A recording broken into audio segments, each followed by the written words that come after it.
it was a number when I presented this in Cannes, which was a number which was 1304, which I suspected was a hotel room number. And then I realised that it was actually the number of entries that there had been into the media lines. And I know this because in my review of the media lines, I have to present my review of the media lines and other lines on Thursday. And on Sunday, I thought, you know what, I'd like to enjoy this week. What I'm going to do is I'm going to just start looking at the entries and sort of get ahead of the game so I can maybe step a little later, enjoy myself. And then I sat down and I started working through the entries. And after half an hour, I'd got through 4. And then I looked and saw this number. And it was 1,304. So I decided that to wait then till the Monday, when they shortlisted the entries, it sort of made the job a little bit easier. And my job is, when I go to Cannes, is to do these presentations on the best of Cannes.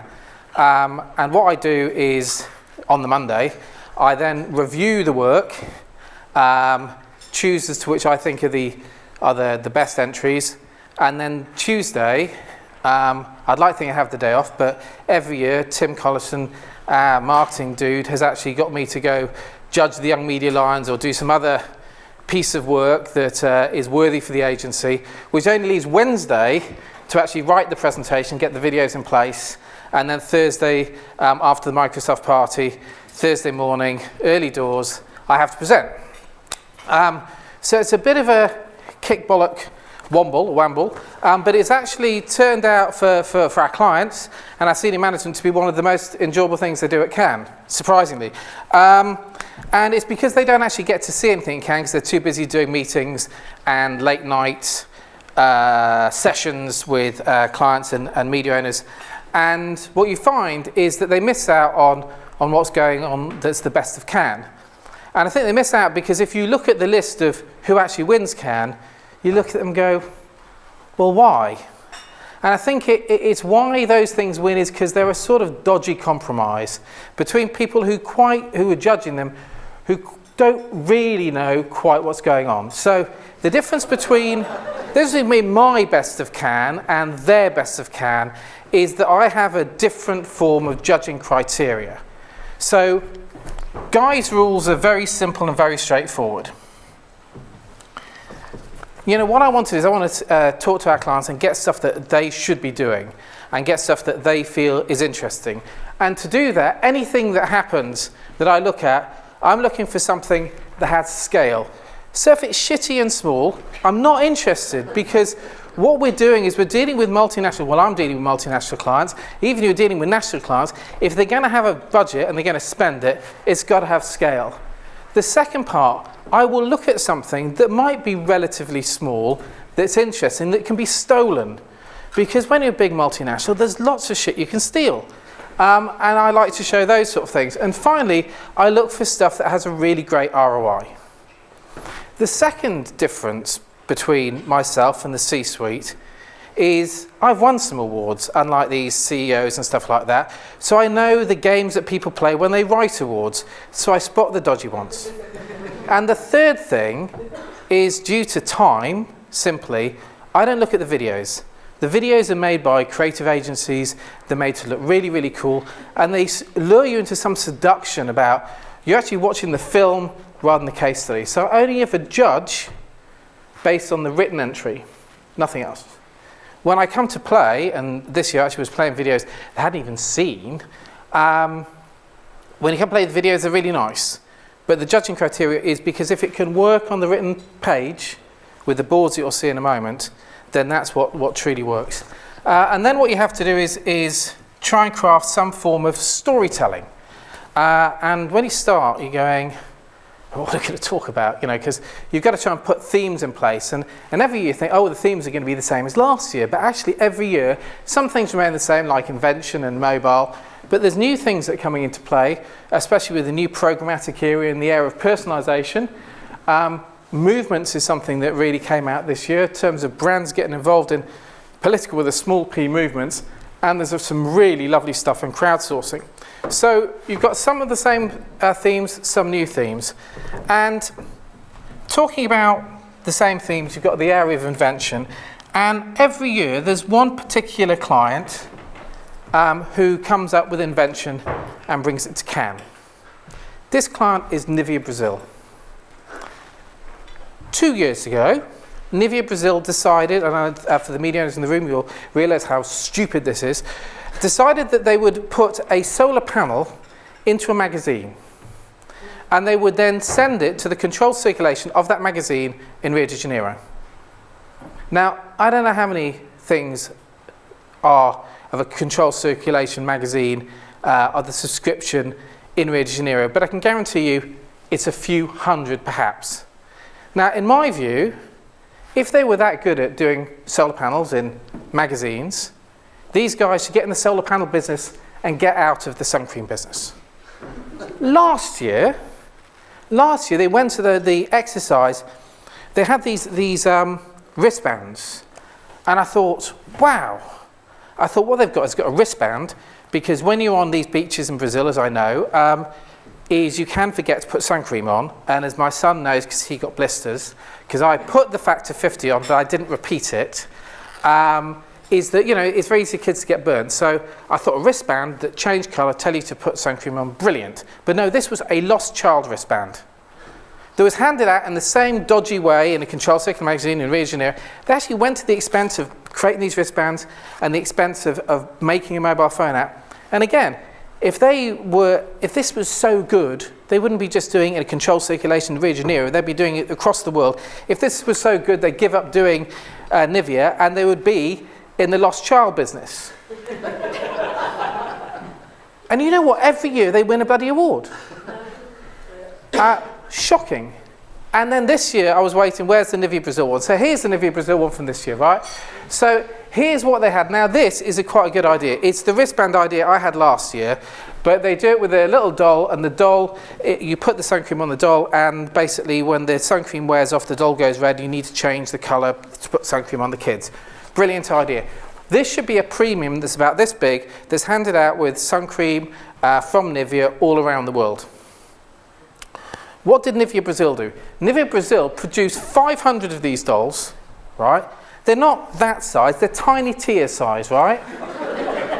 And they handed them out on the beach in Rio de Janeiro. And I will not say the promotional girls were well endowed frontally, but they clearly were. It was an exercise, and the only exercise that these people do is an exercise to con their way to Cannes, to justify some lavish piece. And I think it's shame on them for entering every year, and shame on Cannes, and shame on the judges for giving them awards every year, because I think the stuff that should get awards is stuff like this. This is the Samsung safety truck piece. This is not just a great product demo, but it's a great product demo that saves lives. Because every hour in Argentina, one person dies in a traffic accident. And and we were talking about stereotypes earlier, Karen. The Argentinians clearly are nutters, but the thing is that Samsung actually put a screen that was working on the back of this truck that demonstrated their product performance, and actually allowed people to see what was on the road before they overtook. I don't know how many lives it's saved. It's on all Samsung trucks. It's a great demonstration as a brand of what they do. But what I love is the fact that there's going to be legislation now in Argentina that any truck over 7 meters should have one of these screens installed. And that's the sort of stuff that should get awards.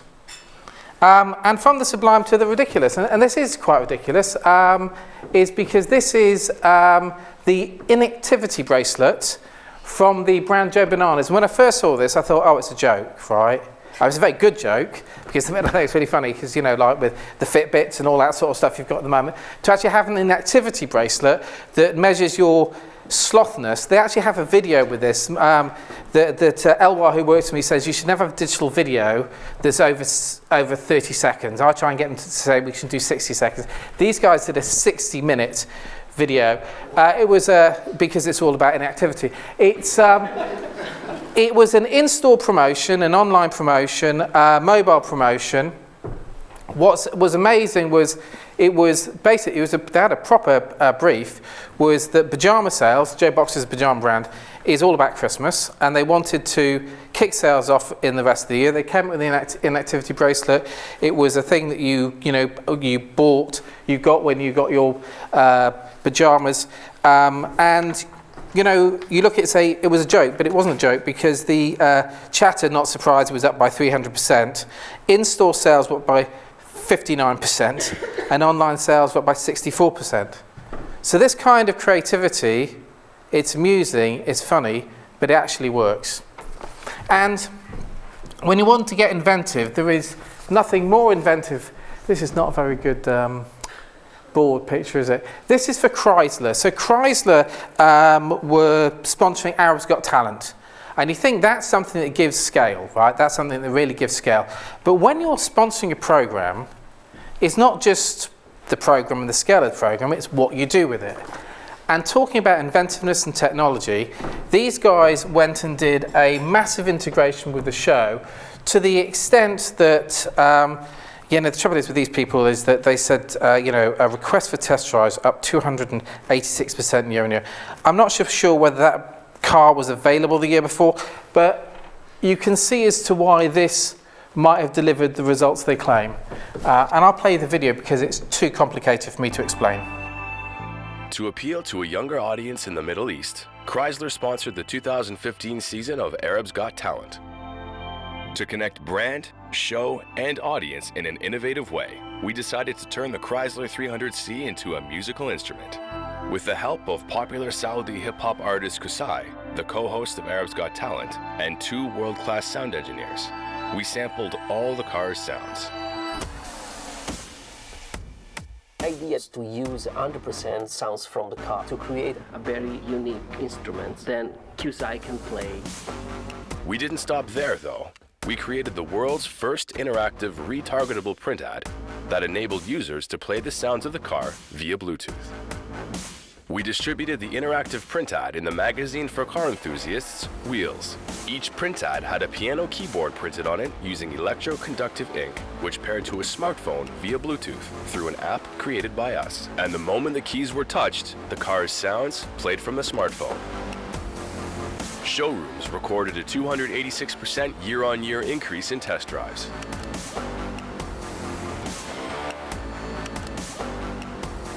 Most importantly, we struck all the right chords with the audience in the Middle East. But equally impressive, we have every year, I've noticed there are lots of ads about hand hygiene and hygiene in general. And it is, if we all wash our hands properly, you would save numerous lives. And one thing is we work with Reckitt Benckiser, and we do work for Dettol in China. So not surprisingly, when I do these presentations and there's something on hand hygiene, it always ends up in the presentation. But I love this one. This one was in Sri Lanka. It's for a hospital there that wanted to show its credentials in trying to stop flu and that sort of stuff. So what it did at Sri Lankan New Year, it did a campaign where it got people, when they were travelling, to wash their hands, because, don't know if they, but public transport is just full of germs, right? And we got lots of people in close proximity, even more germs. And they turned the bus ticket, they impregnated the bus ticket with soap, so when you got off the bus, you could wash your hands. Very simple idea. Even simpler, but a little bit more technical, is another place that's absolutely full of germs. How many of you got sort of small young children here? Yes, right. So you know when they're that little and you put them in the trolley, and you put them in the seat in the trolley, and what's the first thing they do? Is suck on there, yes. So Lifebuoy in the Middle East created this little gadget that went across the things, because there's 10 million germs on those things. Just a simple device that just makes it hygienic. Right, now you think that, yeah, okay, so it reaches 10,000 shoppers per day in Carrefour in the Middle East, but what's the ROI? The ROI was a 53% sales increase for Lifebuoy in those stores. So, these things are not just clever, but what surprises me is why Lifebuoy and Unilever hasn't rolled that out further, because it's absolutely awesome. And then you get into the mobile space, and we've all seen the work for P&G for the girl campaign in terms of Like a Girl campaign. And it's always been this viral video. And the problem about viral video is it doesn't last. You know, it's there and it's gone. The interesting thing about this, we were discussing at lunch about how creative the Israelis are. Well, the Israelis created this app, and if you look at what Always is trying to do with the campaign, they're trying to give people confidence and a power. And 90% of women globally, allegedly it's in the case study, are afraid to walk home at night. And this simple app that they set up in Israel basically gets you to contact a friend, and you tell your friend as to the route you're taking home, and if you divert from that route, then they can call for help. So it's a simple idea. It's been downloaded. Again, you have to take it all with a pinch. There's been 300,000 downloads in Israel, which, depending on which population you take, is roughly equivalent to 50% of all 13 to 34-year-old women in Israel. 3,000 people are using it on a daily basis. Now, when you think about a population of Israel is only 7 million, that's pretty impressive. Because that would be, if it was the UK, it'd be 3 million downloads, it'd be 30,000 people using it on a daily basis. And obviously not every day you're walking home at night. So it's a great thing. The great thing about it is, as well, is that can be rolled out globally too. So it's a fantastic use of technology and a fantastic way of having a permanent presence in people's lives that a viral video can't. And this one I just thought was really, really clever, because it was a combination in Mexico between Cadillac and Uber. And Cadillac persuaded Uber in Mexico City to put a button on they had a problem with people's image of Cadillac. It was seen about being a bit old-fashioned, a bit shit, basically. And the guys at Cadillac dreamed up this thing with Uber, and they put a button on, and you could actually request a Cadillac rather than a standard Uber car. Now, I know Uber cars in London are rather nice, but I can guarantee you that most Uber cars you get in Mexico won't be. So the opportunity to get a Cadillac would be a really good idea. And what happened was, I thought that was great, and I was about to go, right, it was already through to my shortlist before I finished reading the rest of the entry. The next thing it did, when you actually pressed the button and the Cadillac turned up, the driver of the Uber car asked you if you would like to drive.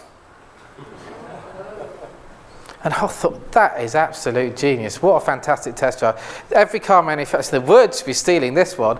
And then they topped it with one more thing, was they had a camera mounted in the car to record the reactions of the people picking up the car and driving it. And they turned those reactions into an online video, and they turned those reactions into the TV ad. And not surprisingly, the thing has been a massive success in terms of a 20% traffic increase to their website and a 28.7% increase in sales. Again, take these things with a pinch of salt, but they wouldn't put them there if they weren't actually vaguely true. So we go from the area of mobile, and what you can see is people using stuff that is natively mobile these days. Is very cool. The next area in the world of programmatic is the area of personalization. So there's one thing that programmatic media allows you to do. It allows you to target. But when you can target people precisely, then there's an opportunity to personalize the message. And there's some things here that take personalization to a whole new level. There was an airline in Brazil, which when you went on the airline, they'd taken all your social media from your Facebook page and gave you a tailor-made in-flight magazine. Which, they only did it for one flight, for one anniversary, but there's something there. That wasn't massed and scaled. But what is massed and scaled, and this is absolutely us. Germanwings is the EasyJet of Germany, and what they realise is lots of people who are doing long-distance relationships use Skype to get in touch. So what they simply did was that they put adverts alongside the Skype thing that told you when the next flight was that you could go and see the person you were calling and how much it cost.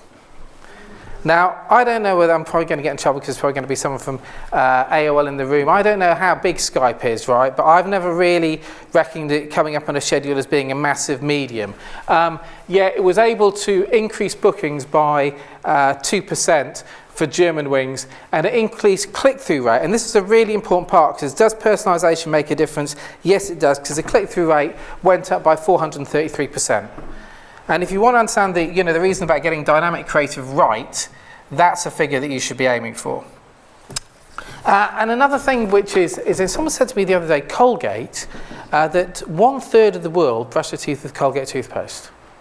And this is something from Colgate. What they did was in India, they had a sugar protection toothpaste. And what they worked out is nobody knows what sugar is in the food they're buying. So they linked up with the supermarket. So for everything that people bought, they told them how much sugar it is. And based on the amount of sugar that you'd bought, you got a discount on your toothpaste to a discount on your toothpaste. So you go out and buy this sugar protecting toothpaste. Now, this has only been piloted one place, but they wouldn't go to this effort. This isn't an exercise in Nivea, because it's a pilot due to be rolled out elsewhere. And it's a lovely way of manipulating in-store data to make a difference.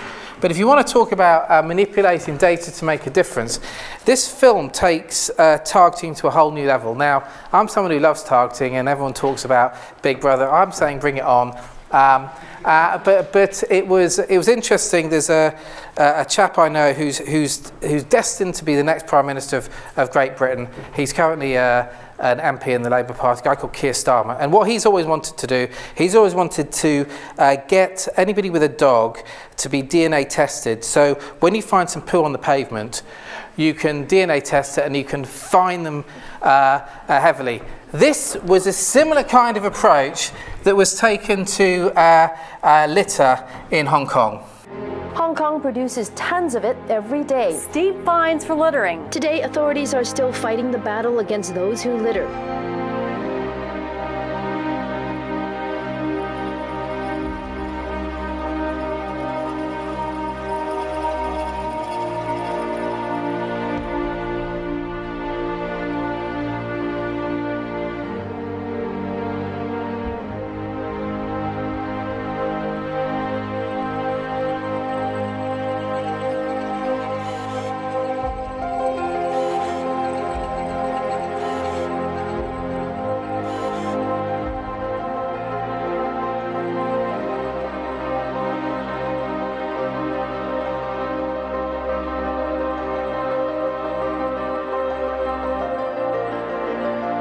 DNA is a blueprint for a person. We run it through the snapshot algorithms and produce predictions about that person. We predict eye color, skin color, hair color, freckling, the shape of the face, and biogeographic ancestry.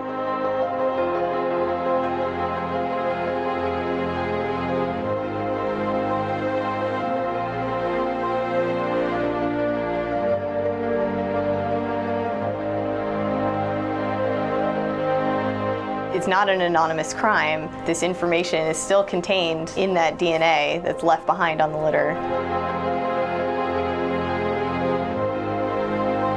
Well, next to Hong Kong, where you may want to think twice about littering.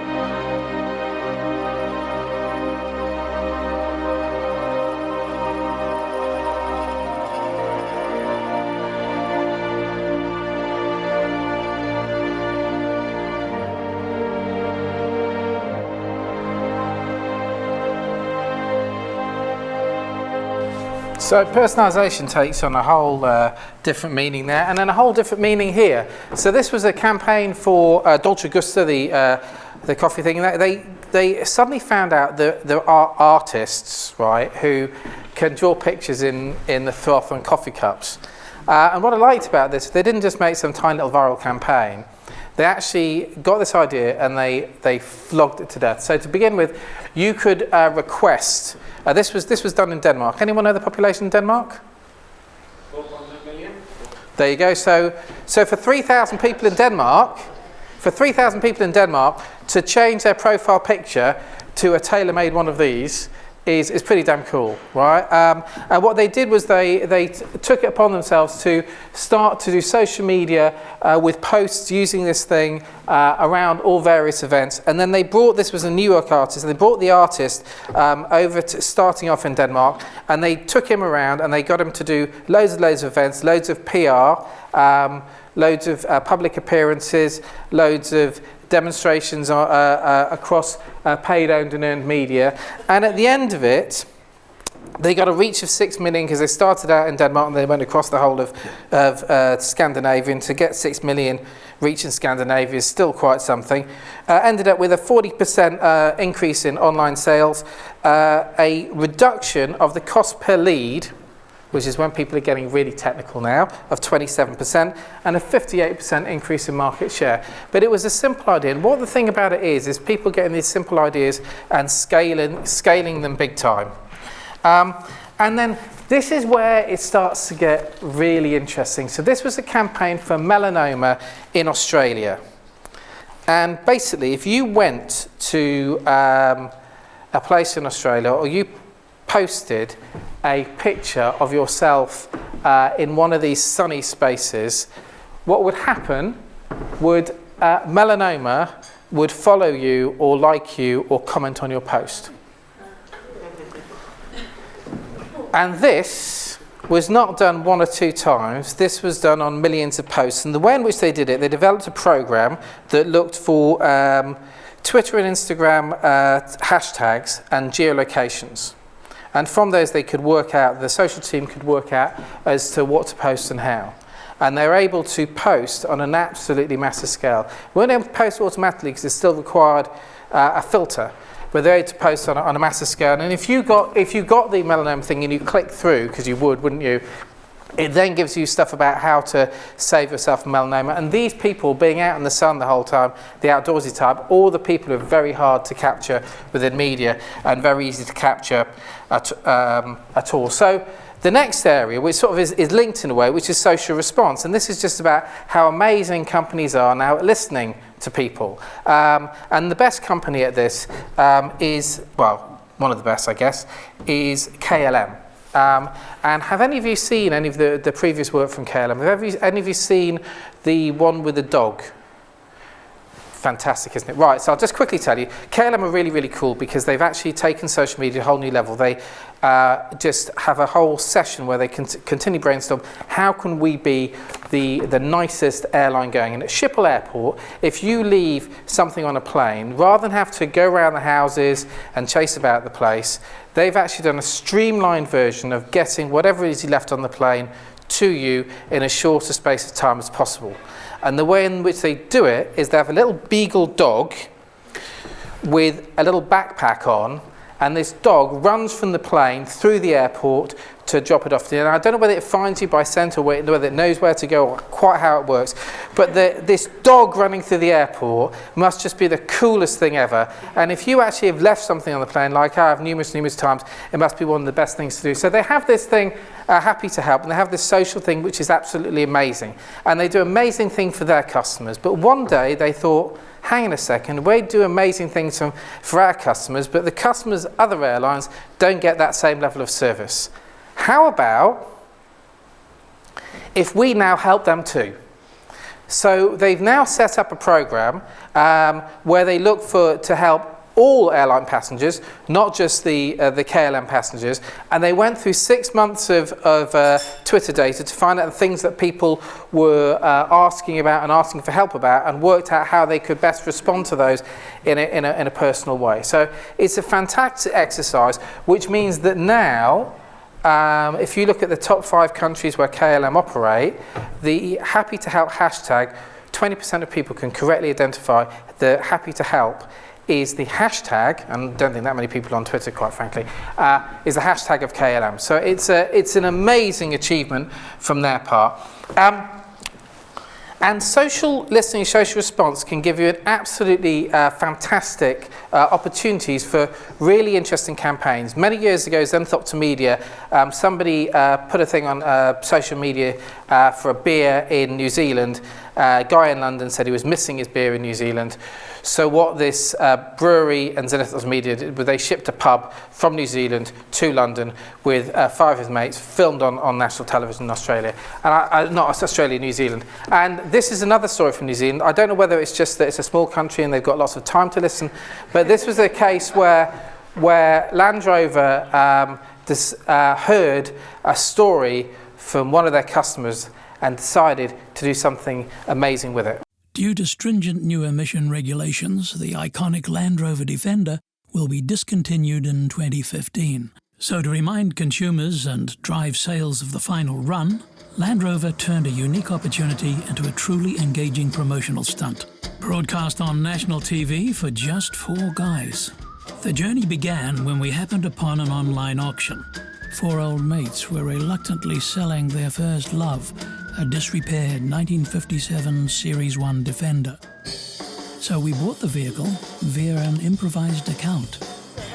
We then covertly collected the vehicle. Turned out she needed a bit more than just a lick of paint.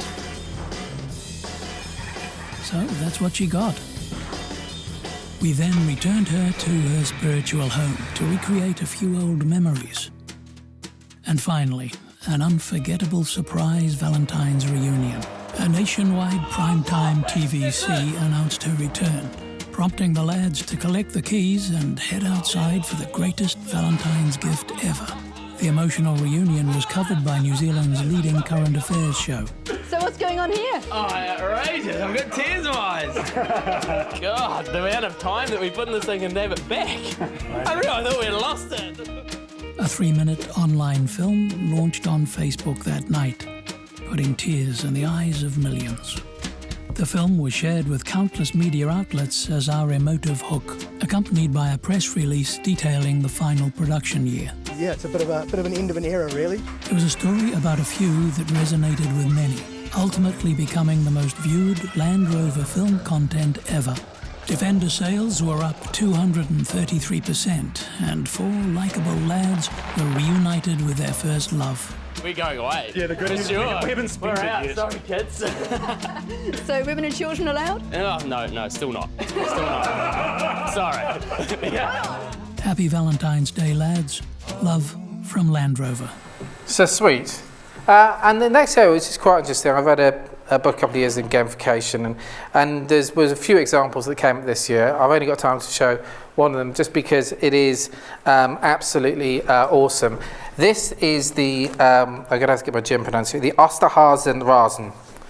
The Osterhasen-Rasen was the Easter Bunny race. And basically, MediaMarkt, which is the Currys of Germany, probably a little bit more sophisticated, even better than Currys. But the Currys of Germany, they decided that they were going to, they had an Easter promotion. Their normal Easter promotion was 5% off.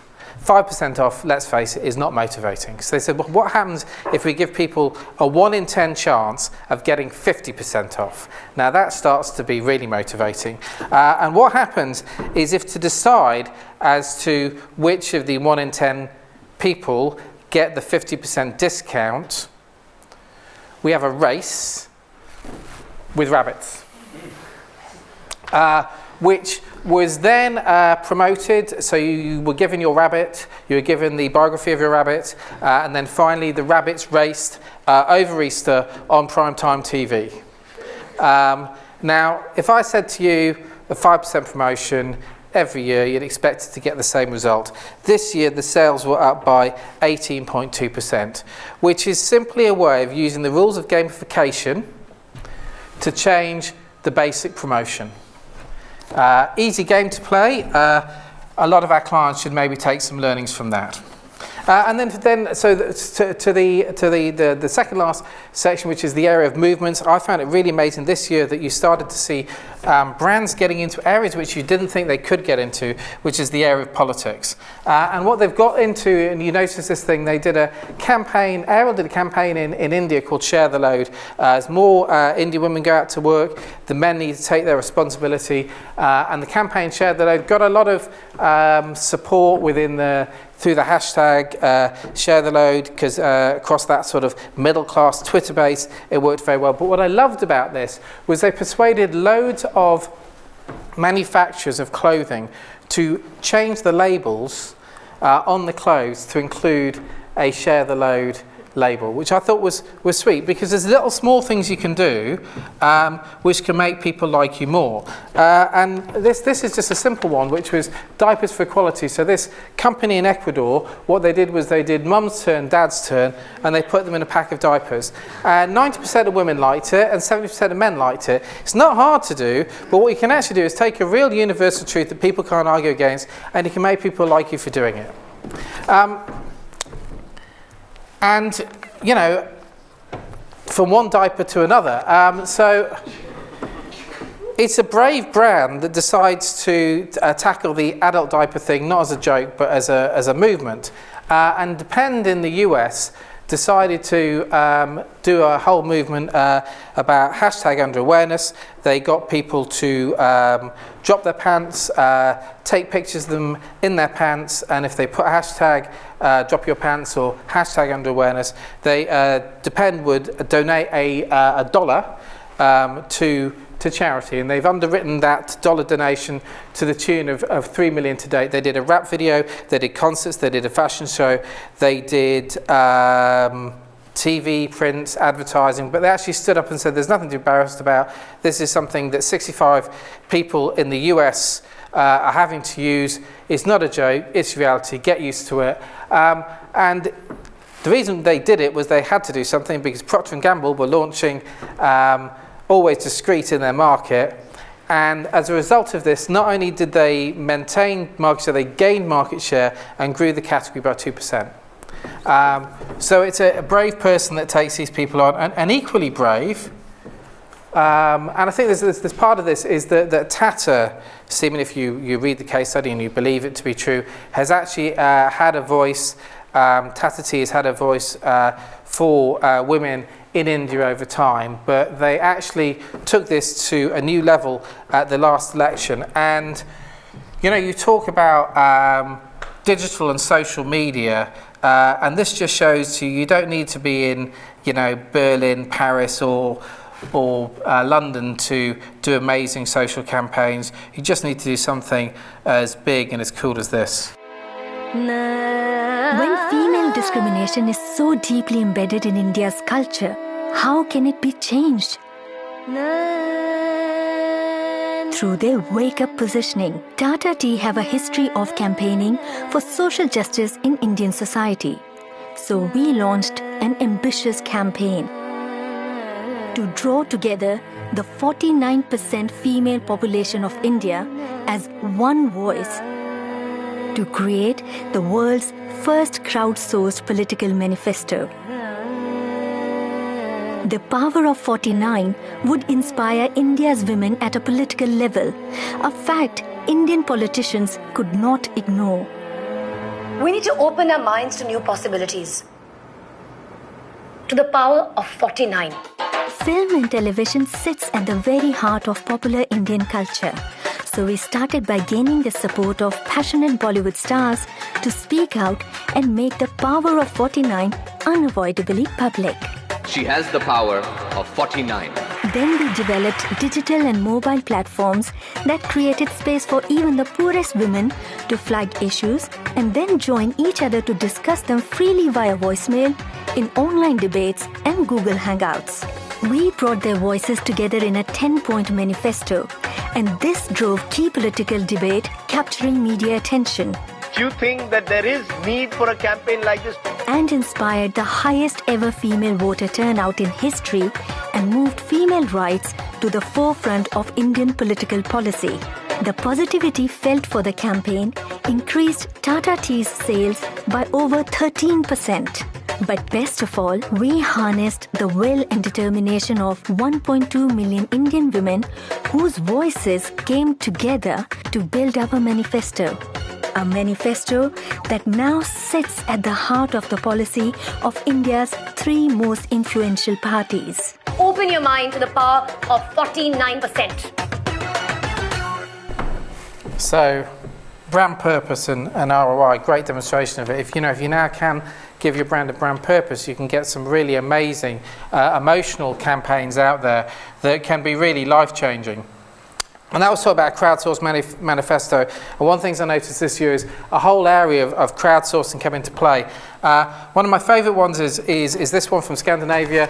Again, this is for Audi Quattro drivers.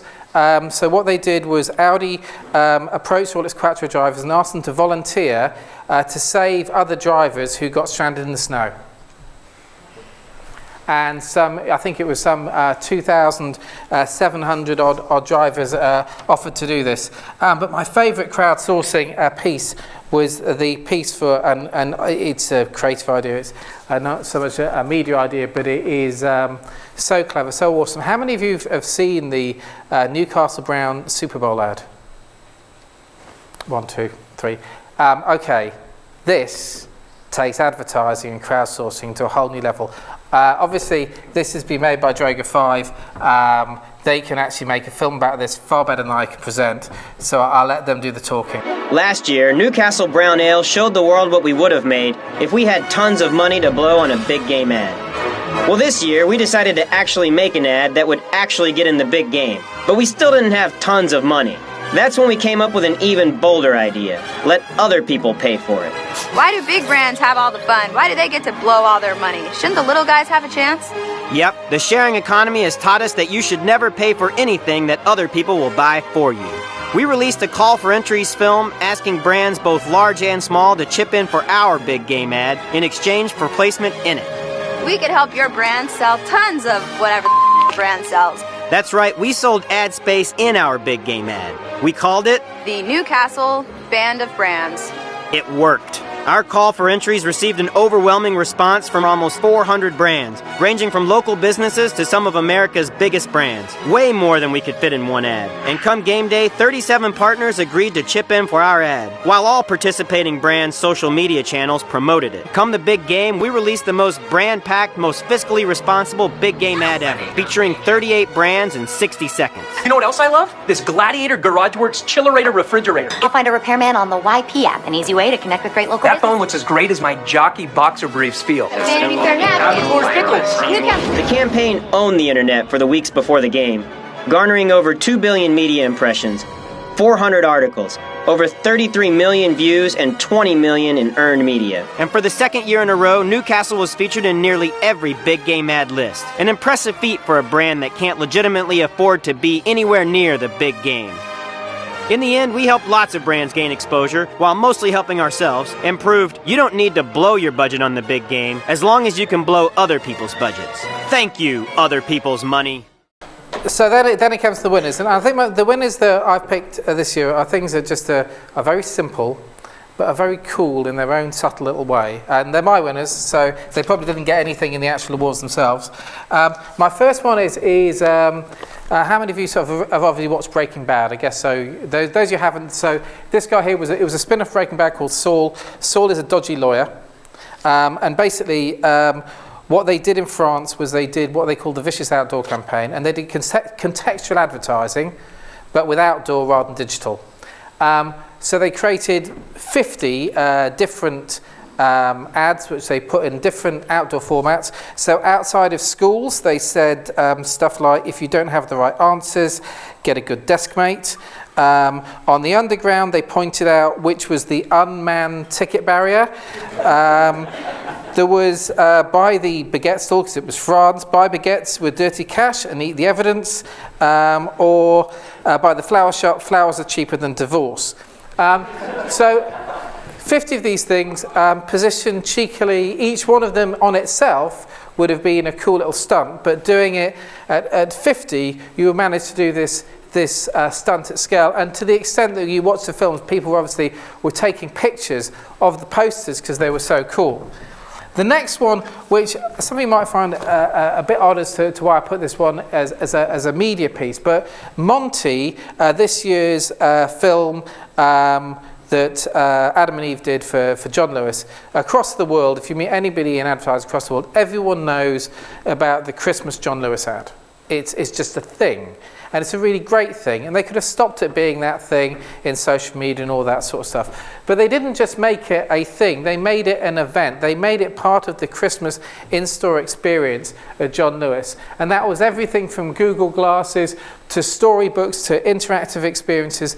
They really didn't just stop at making an ad. They took it and they took the beauty and the heart, the warmth of the ad, and they recreated it in store. And that's why I like that, is because one of the things is it's very easy for ourselves and our clients to stop when you've got something good and not take it to the next level, which is why that deserves a reward. And then finally is my winner. Now, how many of you seen the film Searching for Sugar Man? It's an absolute fan. Anyone who's not seen the film Searching for Sugar Man, I blubbed for about half an hour on a flight between Hong Kong and Delhi a couple of years ago. I've seen it. It is absolutely an amazing story. And this is a similar story, but this you know, and this is true as well. But you know, banks have had a really hard, well, banks haven't had a hard time, they've deserved it, but banks are having a hard time in terms of getting emotional connection with people. And the People's Bank in Peru decided that they would try and do something meaningful for the people. And there was a singer there who, through an illness, couldn't sing anymore. And they approached him and they said, "We want you to play again." And he said, "I will only play again if you can get 1 million people to ask me." Right? Population of Peru. You're good on Denmark. Anybody? Anybody? 30 million. So look at the numbers and double that and think about what those numbers would have been in the UK, and you can see how cool this is. Pedro Suarez Vertiz is the most iconic rock singer in Peruvian history. Unfortunately, since 2011, Pedro suffers from dysarthria, a rare motor speech disorder that won't let him speak again. Imagine a singer who cannot sing anymore. Now imagine him making the biggest concert of his life. BBVA, the Bank of the People, offered all Peruvians a challenge. If 1 million people asked for him to come back, he would. It was easy to participate. People had to sing a petition as loud as they could in order for Pedro to hear them. Over 1,400,000 people participated. It was time to communicate the big event. When you think about coming back, named after Pedro's most popular song. A unique concert in which Pedro would contribute the music and the crowd would be his voice. Hemos instalado alrededor de 800 micrófonos en todo el perímetro del estadio.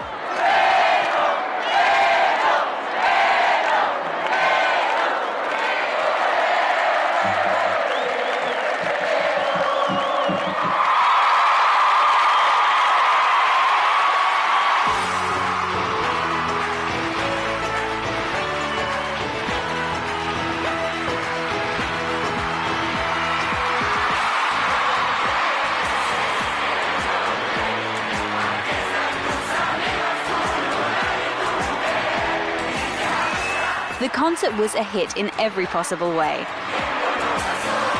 14 bandas en escena. Un show sin precedentes. Las voces de sus seguidores.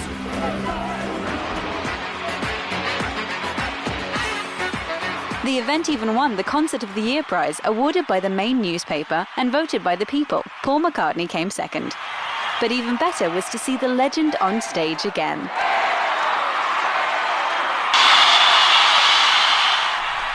So I don't know whether that won a gold or silver or bronze, but you know, I read the board and I could feel the emotion just from the board without even seeing that video. And what it shows is you know, there's all the stuff that wins awards, but there's absolutely amazing work that doesn't. And I think what's demonstrated here is the sort of stuff that actually clients can really do in an unusual way. You expect a Nike or you know, an Adidas or someone really cool, or a Coca-Cola to do a concert like that, but you don't expect a bank to do it, and a bank having the right to do it, which I think they showed. And you look at all these great campaigns, but in Peru, a population of 30 million, to get 1.4 million, not to sign a petition or click on a button, but to sing into a microphone. That is just incredible. If that had been done in the US, you know, that would have been 13 million people. and everyone would have been going bananas about it because it happened in Peru. I don't know how these judges work. I think that's the best work. I think it made me cry. It's a great example that creativity can come from anywhere. Thank you very much.